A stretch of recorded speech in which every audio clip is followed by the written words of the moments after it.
A recording of chapters 25 and 26 of The Hate You Give.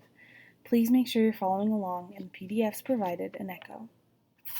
Chapter 25. An entire aisle is already engulfed. The back door, Seven says, choked up. The back door!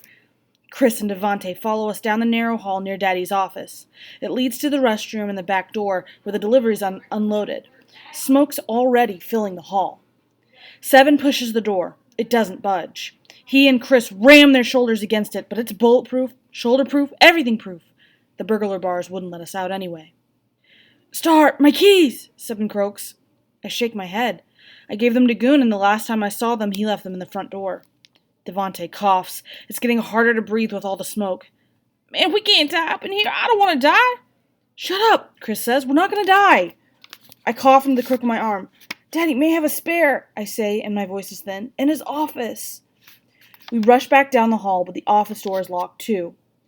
"F!" Seven screams. Mr. Lewis limps into the middle of the street. He grips a baseball bat in each hand. He glances around like he's trying to figure out where the smoke is coming from. With the boards on the windows, he can't see the inferno in the store unless he looks through the front door.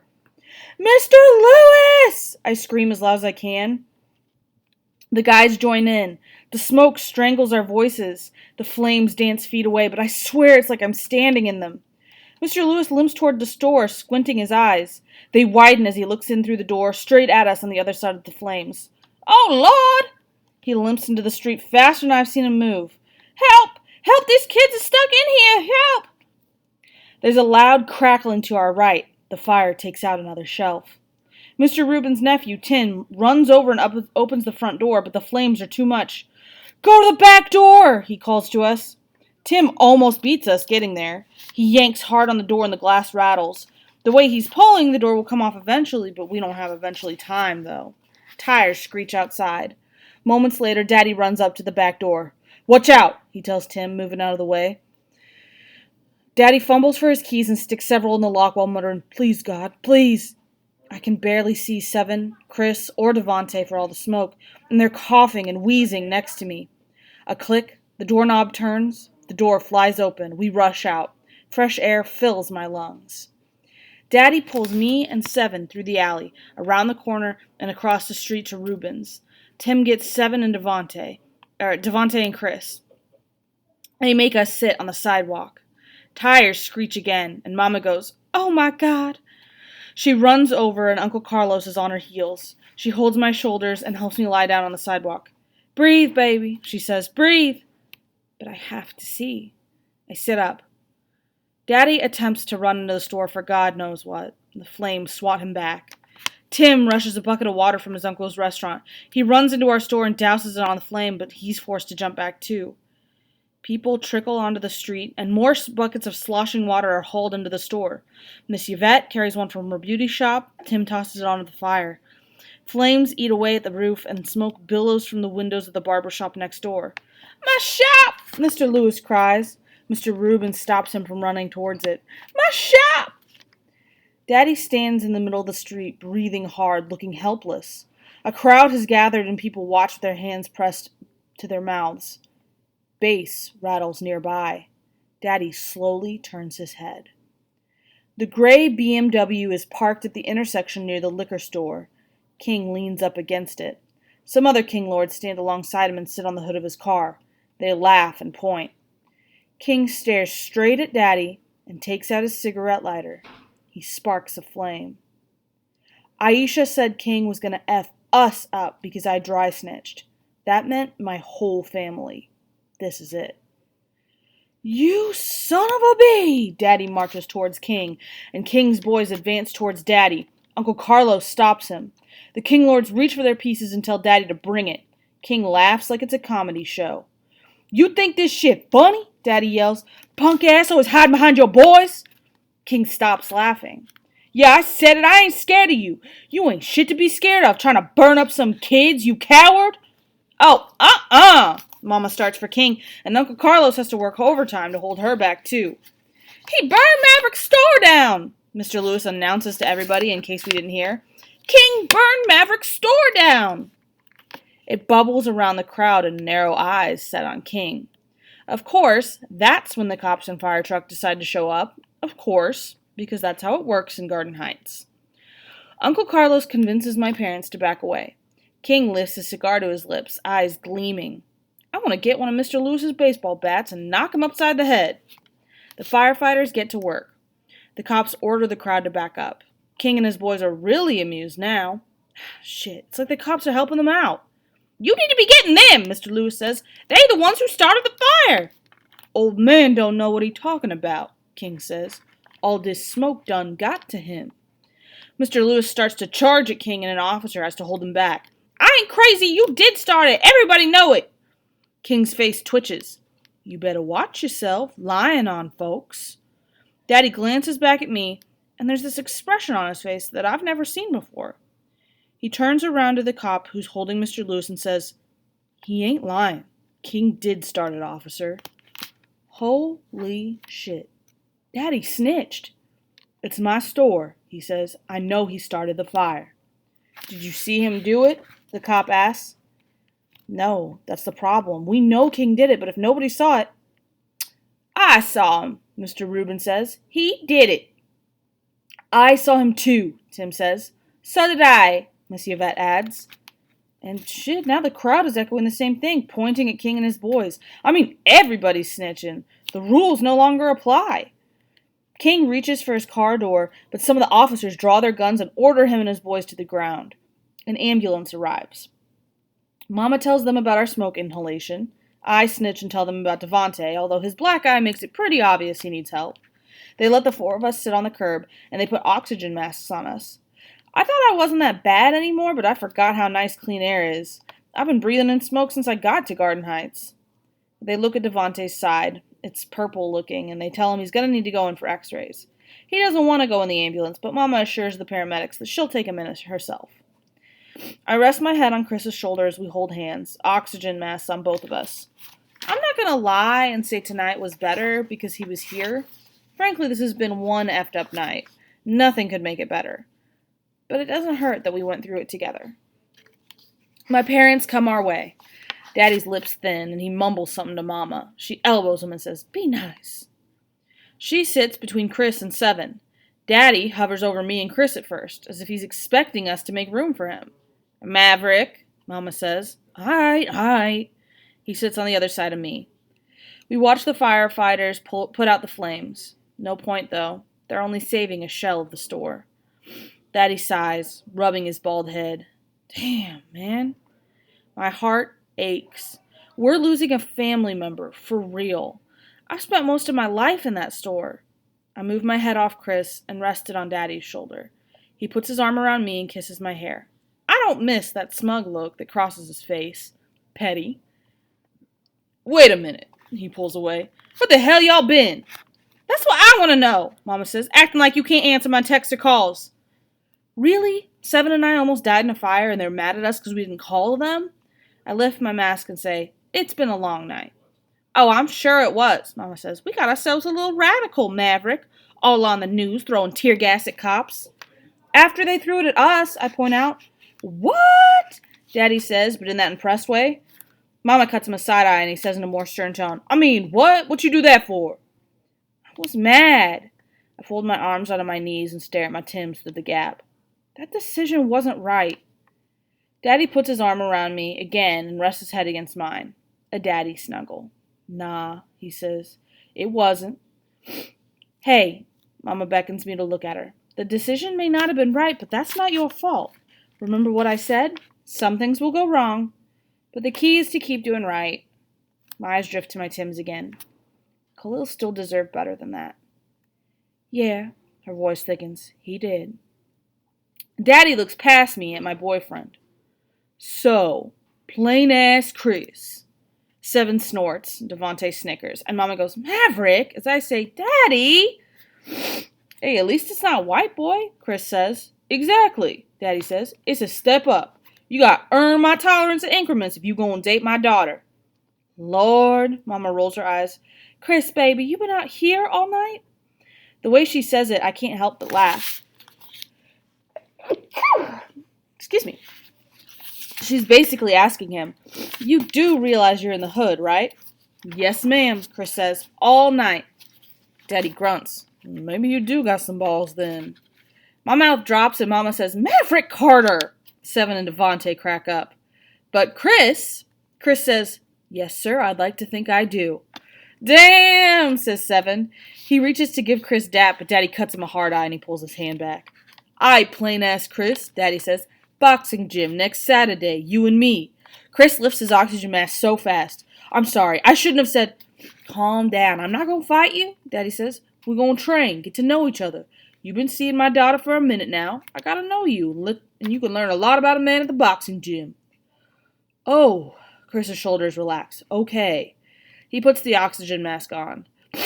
Daddy grins. It's a little too mischievous for my liking. He's gonna kill my poor boyfriend. The cops load King and his boys into patrol cars, and the crowd claps and cheers. Finally, something to celebrate tonight. Uncle Carlos strolls over. He's got on a wife beater and shorts, which is so not Uncle Carlos, yet something about him still looks detective-y.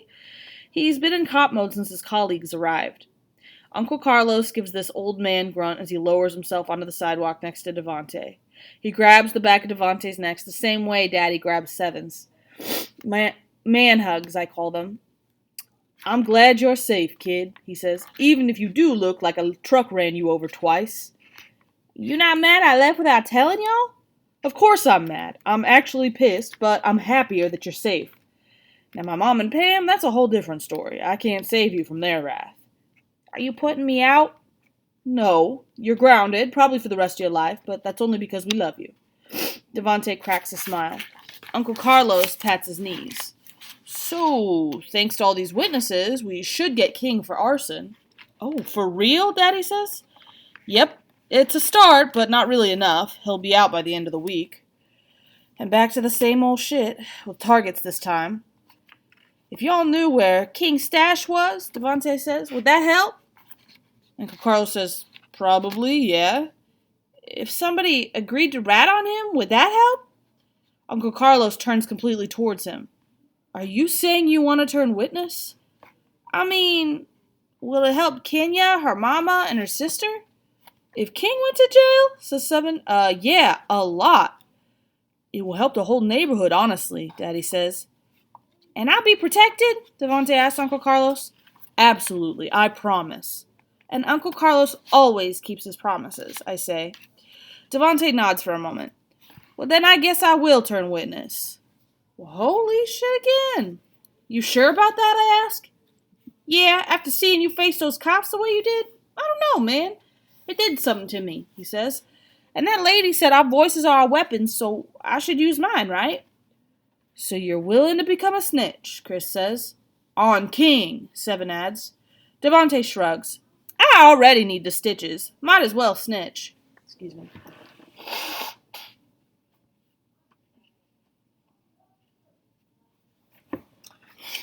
Chapter 26. It's around 11 the next morning, and I'm still in bed. After the longest night ever, I had to seriously get reacquainted with my pillow. My mom flicks on the lights in my new room. Good Lord, it's too many lights in here. Star, your new partner in crime is on the phone, she says. Who? I mumble. Your protest partner in crime? Mama told me she saw her hand you that bullhorn on TV, putting you in danger like that. But she didn't mean to put me in... Oh, I've dealt with her already, don't worry. Here, she wants to apologize to you. Miss Ofra does apologize for putting me in a bad situation and for the way things turned out with Khalil, but she says she's proud of me. She also thinks that I might have a future in activism. Mama leaves the phone and I turn onto my side. Tupac stares back at me from a poster, a smirk on his face. The Thug Life tattoo on his stomach looks bolder than the rest of the photo. It was the first thing I put in my new room. Kind of like bringing Khalil here with me. He said Thug Life stood for, the hate you give little infants F's everybody. We did all that stuff last night because we were pissed. And it effed all of us. Now we have to go somehow un-F everybody. I sit up and grab my phone off my nightstand. There are texts from Maya, who saw me on the news and thinks I'm dope personified, and texts from Chris. His parents grounded him, but he says it was so worth it. It really was. There's another text from Haley, of all people. 2 simple words. I'm sorry. Not what I expected. Not that I expected to get anything from her. Not that I even want to deal with her. This is the first time she's spoken to me since our fight. And I'm not complaining. She's been non-existent to me, too. I respond anyway. Sorry for what? I'm not being petty. Petty would be saying, new number, who dis? That's a damn near endless list of things she could be apologizing for. About the decision, she says, and that you're upset with me. Haven't been myself lately. I just want everything to go back to how it used to be. The sympathy for the case is nice, but she's sorry I'm upset. That's not the same as apologizing for her actions, or the garbage she said. She's sorry I reacted the way I did. Oddly enough, I needed to know that. You see, it's like my mom said. If the good outweighs the bad, I should keep Haley as a friend. There's a shit ton of bad now, an overload of bad. I hate to admit that a teeny tiny part of me hoped that Haley would see how wrong she was. But she hasn't. She may never see that. And you know what? That's fine. Okay, maybe not fine, because it makes her a shitty-ass person, but I don't have to wait around for things to change. I can let go. I reply, things will never be the way they used to be. I hit send, wait for the text to go through, and delete the conversation. I delete Haley's number from my phone, too. I stretch and yawn as I creep down the hall. The layout of our new house is way different from our old one, but I think I can get used to it. Daddy clips some roses at the kitchen counter. Next to him, Sakani inhales a sandwich and Brick stands on his hind legs with his paws on Sakani's lap. He watches the sandwich the same way he'd watch a squirrel. Mama flips switches on the wall. One causes a grinding noise in the sink, and another turns the lights on and off. Too many switches, she mumbles, and notices me. Oh, look, Maverick, it's our little revolutionary. Brick scuttles over to me and jumps up on my legs, tongue wagging. Morning, I tell him, and scratch behind his ears. He gets down and returns to Sakani and the sandwich. Do me a favor, Star, Seven says, searching through the box that has kitchen stuff written on it in my handwriting. Next time, be more specific about what type of kitchen stuff is in the box. I've gone through 3 trying to find plates. I climb onto a stool at the counter. Lazy butt, isn't that what paper towels are for? Seven narrows his eyes. Hey, Pops, guess where I picked Star up from yesterday? The plates are at the bottom of the box, I say. That's so. My middle finger wants to extend so bad. Daddy says, you better not have been to that boy's house. I know that. I force a smile. No, of course not. I'm gonna kill Seven. Daddy sucks his teeth. He goes back to work on his roses. An entire bush lies on the counter. The roses are dry and some of the petals have fallen off. Daddy sets the bush in a clay pot and pours dirt over the roots. Will they be all right? I ask. Yeah, a little damaged, but alive. I'm gonna try something different with them. Putting them in new soil can be like hitting a reset button. Star, Sakani says, mouthful of wet bread and meat. Nasty. You're in the newspaper. Stop talking with your mouth full, boy, Mama scolds. Daddy nods toward the newspaper on the counter. Yeah, check it out, little Black Panther. I'm on the front page. The photographer caught me mid-throw. The can of tear gas smokes in my hand. The headline reads, The Witness Fights Back. Mama rests her chin on my shoulder. They've discussed you on every news show this morning. Your Nana calls every 5 minutes telling us a new channel to watch. She kisses my cheek. I know you better not scam me like that again. I won't. What are they saying on the news? They calling you brave, Daddy says. Do you know that one network got a complaint saying you put them cops in danger? I didn't have a problem with those cops. I had a problem with that tear gas can, and they threw it first. I know, baby. Don't even stress it. That whole network can kiss my... Dollar, Daddy! Sakani grins up at him. Roses. They can kiss my roses. He smudges dirt on Sakani's nose. You ain't getting another $1 out of me. He knows, Seven says, glaring at Sakani. Sakani gets those guilty puppy dog eyes that could give Brick some competition. Mama moves her chin off my shoulder. Okay, what's that about? Nothing. I told Sakani we gotta be careful with money now. He said we might have to go back to Garden Heights, too, Sakani rats. Do we? No, of course not, Mama says. Guys, we'll make this work. Exactly, Daddy says. If I have to sell oranges on the side of the street like the Nation Brothers, we'll make it. Is it okay to leave, though? I ask. I mean, the neighborhood is messed up. What are people going to think about us leaving instead of trying to help fix it? I never ever thought I'd say something like that, but last night has me thinking about all this so differently. About me differently. About Garden Heights differently. We can still fix it, Daddy says. Right. I'm going to do extra shifts at the clinic, Mama says. And I'm going to figure out something to do about the store till I get it renovated, says Daddy. We ain't got to live there till to change things, baby. We just got to give a damn, aight? All right. Mama kisses my cheek and runs her hand over my hair. Look at you, community-minded all of a sudden. Maverick, what time did the claims agent say he was coming? Daddy closes his eyes and pinches the space between them. In a couple of hours. I don't even want to see it. It's okay, Daddy, Sakani says with a mouthful of sandwich. You don't have to go by yourself. We'll go with you. So we do. 2 police cars block off the entrance to Garden Heights. Daddy shows them his ID and explains why we need to go in. I'm able to breathe during the whole exchange, and they let us through. Damn, I see why they aren't letting people in, though. Smoke has taken up a permanent residence, and glass and all kinds of trash litter the streets. We pass so many blackened frames of what used to be businesses. The store is the hardest to see. The burned roof folds into itself like the slightest wind will knock it over. The bricks and burglar bars could protect charred rubble. Mr. Lewis sweeps the sidewalk in front of his shop. It's not as bad off as the store, but a broom and dustpan won't make it better. Daddy parks in front of the store and we get out. Mama rubs and squeezes Daddy's shoulder. Star, Sakani whispers, and he looks back at me. The store. His eyes have tears in them, and mine do too. I drape my arms over his shoulder and hug him to me. I know, man. A loud creaking sound approaches and somebody whistles a tune. 40-ounce pushes his shopping cart down the sidewalk. As hot as it is, he's wearing his camouflage coat. He comes to an abrupt stop in front of the store, like he just noticed it. Goddamn, Maverick, he says in that fast 40-ounce way where it all sounds like it's one word. What the hell happened? Man, where were you last night? Daddy says. My store got burned up. I went to the other side of the freeway. Couldn't stay here. Oh, no, those fools would go crazy. You got insurance? I hope you do. I got insurance. What for? I ask. Because, seriously? My life, he says, like it's obvious. You want to rebuild, Maverick? I don't know, man. I gotta think about it. Well, you have to, because now we won't have no store. Everybody else gonna leave, never come back. I'll think about it.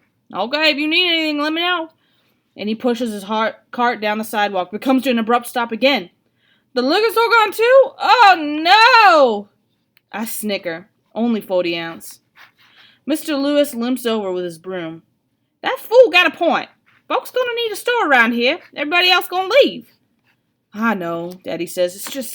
It's a lot, Mr. Lewis. I know it is, but you can handle it. I told Clarence what happened, he says of Mr. Wyatt, his friend who used to own the store.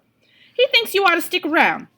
And we was talking, and I'm pretty sure it's time for me to do like him. Sit on a beach and watch some pretty women. You're closing the shop? Seven asks. Who's gonna cut my hair? Sakani adds. Mr. Lewis looks down at him. Not my problem. Since you're gonna be the only store around here, Maverick, you're gonna need some more space when you rebuild. I want to give you the shop. What? Mama sputters. Whoa, now, wait a minute, Mr. Lewis, Daddy says. Wait, nothing. I got insurance, and I'm gonna get more than enough from that. Ain't nothing I can do with a burned-up shop. You can build a nice store, give folks something to be proud to shop in. All I ask is that you put up some pictures of Dr. King along your Huey, Newey, whoever he was. Daddy chuckles. Huey Newton. Yeah, him. I know you're moving, and I'm glad, but the neighborhood still needs more men like you, even if you just run in a store. The insurance man arrives a little later, and Daddy gives him a tour of what's left. Mama gets some gloves and garbage bags from the truck, passes them to me and my brothers, and tells us to get to work. It's kind of hard with all the people driving by and honking their horns. They yell out stuff like, keep your heads up, or we got your back. Some of them come and help out, like Mrs. Rooks and Tim. Mr. Rubin brings us ice-cold bottles of water, 'cause this heat ain't no joke. I sit on the curb, sweating, tired, and 100% ready to be done, and we ain't anywhere near finished. A shadow casts over me and somebody says, hey. I shield my eyes and look up. Kenya is wearing an oversized t-shirt and some basketball shorts. They look like sevens. Hey. She sits next to me and pulls her knees up to her chest. I saw you on TV, she says. I told you to speak out, but damn, Star, you took it kind of far. You got people talking, though, didn't it? Yeah. I'm sorry about the store. I heard my daddy did it. He did. No point in denying it. Shoot. How's your mama? Kenya pulls her knees closer. He beat her. She ended up in the hospital. They kept her overnight. She got a concussion and a whole bunch of other stuff, but she'll be okay. We saw her a little while ago. Cops came and we had to leave. Really? Yeah, they raided our house earlier and wanted to ask her some questions. Me and Lyric gotta stay with Grandma right now. Devontae struck already. You okay with that? I'm relieved, actually. That's messed up, huh? Not really. She scratches one of her cornrows, which somehow makes them all move with that same back and forth motion. I'm sorry for calling Seven my brother and not our brother. Oh, I kind of forgot about that. It seems minor after everything else that happened. It's all right. I guess I called him my brother because it made it feel like he really was my brother, you know? He is your brother, Kenya. I honestly get jealous of how much he wants to be with you and Lyric. Because he thinks he has to be, she says. He wants to be with y'all. I mean, I get why. He and Daddy don't get along. But I wish he wanted to be my brother sometimes and didn't feel like he had to be. He ashamed of us. Because of our mama and my daddy. No, he's not. Yeah, he is. You ashamed of me, too. I never said that. You didn't have to, Star, she says. You never invited me to hang out with you and them girls. They were never at your house when I was. Like you ain't want them to know I was your friend, too. You were ashamed of me, Khalil, even the garden, and you know it. I go quiet. If I face the truth, as ugly as it is, she's right. I was ashamed of Garden Heights and everything in it.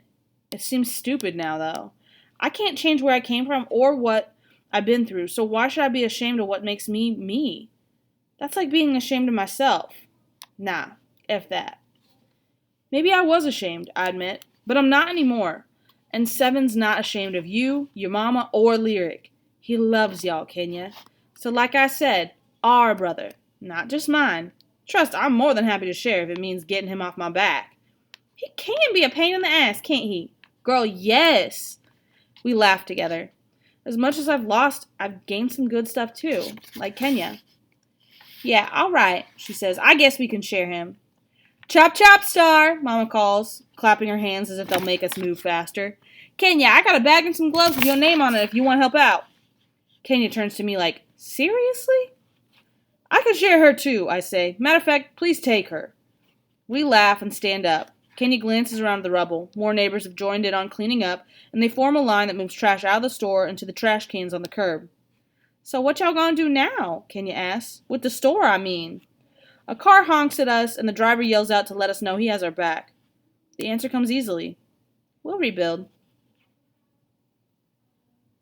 Once upon a time, there was a hazel-eyed boy with dimples. I called him Khalil. The world called him a thug. He lived, but not nearly long enough, and for the rest of my life, I'll remember how he died. Fairy tale? No, but I'm not giving up on a better ending. That would be easy to quit if it was just about me, Khalil, that night, and that cop. But it's about way more than that, though. It's about Seven, Sakani, Kenya, Devontae. It's also about Oscar, Ayana, Trayvon, Rikia, Michael, Eric, Tamir, John, Ezell, Sandra, Freddie, Alton, Philando. It's even about that little boy in 1955 who nobody recognized at first, Emmett. The messed up part? There are so many more. Yet, I think it'll change one day. How? I don't know. When? I definitely don't know. Why? Because there will always be somebody ready to fight. Maybe it's my turn. Others are fighting too, even in the garden, where sometimes it feels like there's not a lot worth fighting for. People are realizing and shouting and marching and demanding. They're not forgetting, and I think that's the most important part. Khalil, I'll never forget. I'll never get up. I'll never be quiet. I promise.